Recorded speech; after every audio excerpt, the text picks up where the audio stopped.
கடலூர் மாநகராட்சி வரி வாக்கு செலுத்துபவர்கள் மற்றும் நுகர்வோர்கள் நல சங்கத்தின் சார்பாக கடலூர் புரூக்கீஸ்பேட்டை கொண்டங்கி ஏரியில் 1000 பனை விதைகள் மற்றும் மர நடு விழா நேரு பிறந்த நாளன்று 14/11/2025 வெள்ளிக்கிழமை நடுவதென தீர்மானிக்கப்பட்டது.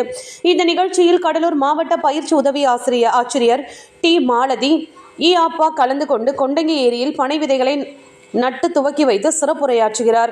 கடலூர் மாநகராட்சி வரி வாக்கு செலுத்துபவர்கள் மற்றும் நுகர்வோர்கள் நல சங்கத்தின் சார்பாக அவசர செயற்குழு கூட்டம் கடலூர் பசுமை தாயகத்தில் நடைபெற்றது. இந்த நிகழ்ச்சிக்கு சங்கத்தின் தலைவர் போஸ் ராமச்சந்திரன் தலைமையில் கூட்டம் நடைபெற்றது. இக்கூட்டத்தில் கடலூர் புரூக்கீஸ்பேட்டை கொண்டங்கி ஏரியில் 1000 பனை விதைகள் மற்றும் மரம் நடும் விழாவை சிறப்பாக நடத்துவது என கூட்டத்தில் முடிவு செய்யப்பட்டது. இக்கூட்டத்தில் சங்கத்தின் நிர்வாகிகள் மற்றும் உறுப்பினர்கள் 255க்கும் மேற்பட்டோர் கலந்து கொண்டனர்.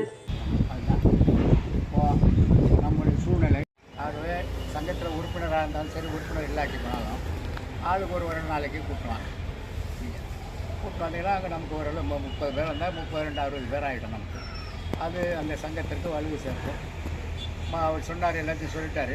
மாவட்ட ஆட்சியாளர் தேதி கேட்டோம். மாவட்ட ஆட்சியரை கொண்டு தான் நடத்துவதற்கு முயற்சி எடுத்தோம்.